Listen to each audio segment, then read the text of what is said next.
மறைபொருள் என்றால் என்ன? மனம் என்றால் என்ன? அவற்றை நாம் எவ்வாறு உணர முடியும்? மனம், உயிர், தெய்வநிலை ஆகிய 3 மறைபொருட்களையும் நாம் உணர்ந்து கொள்கின்ற பொழுது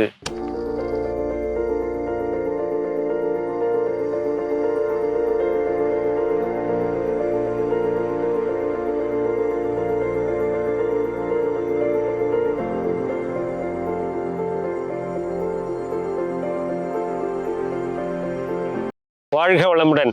நீங்களும் உங்கள் அன்பு குடும்பமும் வாழ்க வளமுடன். மனவளக்கலை என்ற வாழ்க்கை கல்வியிலே நாம் வாழ்வு வளம் பெற எத்தனையோ விளக்கங்களை பெற்றுக் கொண்டிருக்கிறோம். அவற்றில் ஒன்றுதான் மறைபொருள் விளக்கம். மறைபொருள் என்றால் என்ன? சில பொருட்கள் இருக்கிறது, அவற்றை நாம் புலன்களால் உணர முடியும்.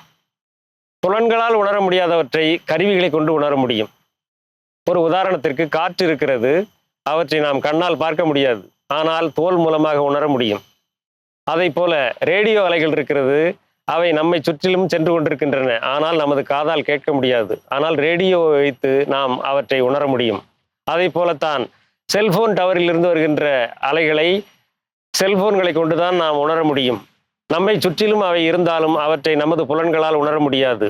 எனவே புலன்களாலும் கருவிகளாலும் உணரக்கூடிய விஷயங்களை நாம் விஞ்ஞானம் என்று கூறுகிறோம். புலன்களாலும் கருவிகளாலும் உணர முடியாதவற்றை நாம் மெய்ஞானம் என்று கூறுகிறோம்.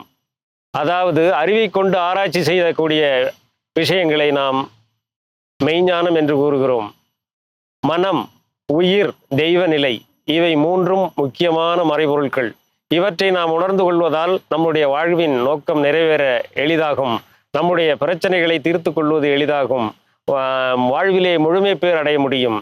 மனம் என்பது நம்மால் எடுத்து காட்ட முடியாது, இருக்கிறது ஆனால் எடுத்து காட்ட முடியாது. ஆனால் என்ன சொல்கிறோம்? மனம் உளைச்சலாக இருக்கிறது என்று சொல்கிறோம். மனம் என்றால் என்ன?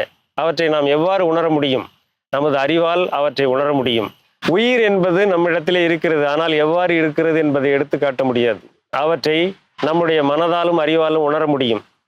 எனவே உடலை பற்றி தெரிந்து வைத்திருக்கிறோம், மனதையும் வைத்து மனதை பற்றியும் கொஞ்சம் நாம் தெரிந்து கொள்ள வேண்டும். மனதை பற்றி ஆராய முயற்சி செய்கின்ற பொழுது அது உயிரை பற்றி அறியக்கூடிய ஆராய்ச்சியிலே கொண்டு போய் விடும்.